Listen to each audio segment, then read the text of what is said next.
Assalamualaikum warahmatullahi wabarakatuh. Perkenalkan, kami dari kelompok 1 yang terdiri atas 2 anggota. Yang pertama saya sendiri, Ahmadul Mubin. Yang kedua, Velan Widiandaru. Kami akan membawakan sebuah materi, yaitu bisnis internasional dan globalisasi dengan mata kuliah bisnis internasional. Yang pertama, kami akan menjelaskan terlebih dahulu yaitu definisi dari bisnis internasional. Bisnis internasional yaitu kegiatan pembelian dan penjualan barang serta jasa yang melintasi batas negara. Kegiatan ini dapat dilakukan oleh pihak pemerintah maupun perusahaan swasta. Selanjutnya yaitu faktor-faktor yang mendorong terjadinya bisnis internasional. Faktor ini ada 8 faktor. Yang pertama, tujuan bisnis untuk mendapatkan keuntungan lebih tinggi. Yang kedua, memperluas kapasitas produksi melebihi permintaan di negara domestik. Yang ketiga, pasar domestik yang terbatas. Yang keempat, stabilitas politik dan ketidakstabilan politik. Yang kelima, ketersediaan teknologi dan sumber daya manusia kompeten. Yang keenam, daya transportasi tinggi. Yang ketujuh, dekat dengan bahan baku. Dan yang terakhir yaitu peningkatan pangsa pasar dan manfaat dari bisnis internasional, yaitu menurut para ahli yaitu ada 12. Yang pertama, standar hidup yang tinggi. Yang kedua, kesejahteraan sosial ekonomi meningkat. Yang ketiga, pasar yang luas. Yang keempat, mengurangi dampak siklus bisnis. Yang kelima, yaitu mengurangi resiko. Yang keenam, ekonomi skala besar. Yang ketujuh, potensi pasar yang belum dimanfaatkan. Yang kedelapan, memberikan kesempatan kepada bisnis dalam negeri.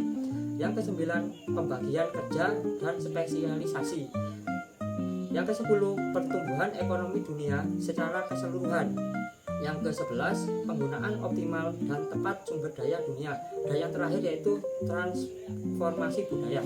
Selanjutnya yaitu akan menjelaskan tentang ruang lingkup bisnis internasional. Menurut para ahli, ruang lingkup bisnis internasional ini sangat luas, yang meliputi perdagangan internasional, integrasi ekonomi internasional, investasi internasional, organisasi internasional, sistem moneter internasional, pertukaran valuta asing, strategi bisnis internasional, dan hal-hal sejenisnya. Selanjutnya yaitu perbedaan antara bisnis domestik dengan bisnis internasional. Beberapa perbedaan sebagai berikut. Ada lingkungan, rencana dan strategi, persaingan, perbedaan mata uang, tarif dan kuota, penelitian dan perkembangan, sumber daya manusia, visi dan tujuan organisasi, investasi, distribusi, logistik, periklanan dan promosi, perbedaan dalam kondisi alam dan geografis, sistem hukum yang berbeda, mobilitas faktor produksi, dan yang terakhir yaitu entitas politik yang berdaulat.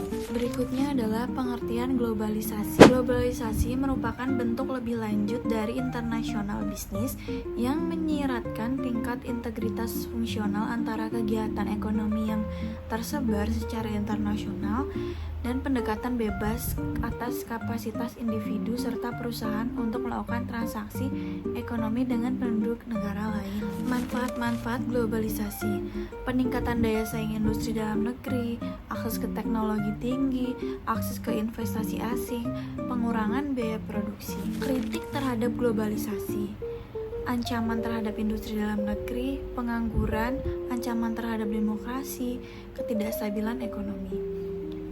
Tahapan pengembangan perusahaan menjadi perusahaan global. Oh Mei 2005 dari McKinsey Jepang mengidentifikasi ilmu tahap dalam pengembangan sebuah perusahaan menjadi perusahaan global, yaitu 1. Tahap pertama, tahap kedua, tahap ketiga, tahap keempat, dan tahap kelima. Metode memasuki pasar internasional.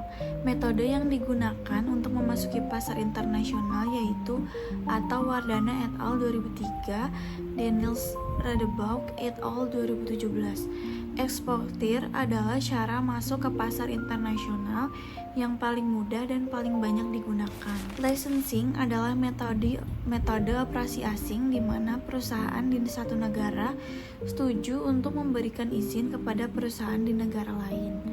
Franchising menunjuk pada metode praktik dan penggunaan filosofi bisnis orang lain. Perusahaan multinasional. Perusahaan multinasional adalah perusahaan yang beroperasi di beberapa negara dan memiliki operasi atau anak perusahaan di luar negeri. Contohnya Gupta dan Govindrajan 1994. Sekian presentasi dari kelompok kami. Terima kasih.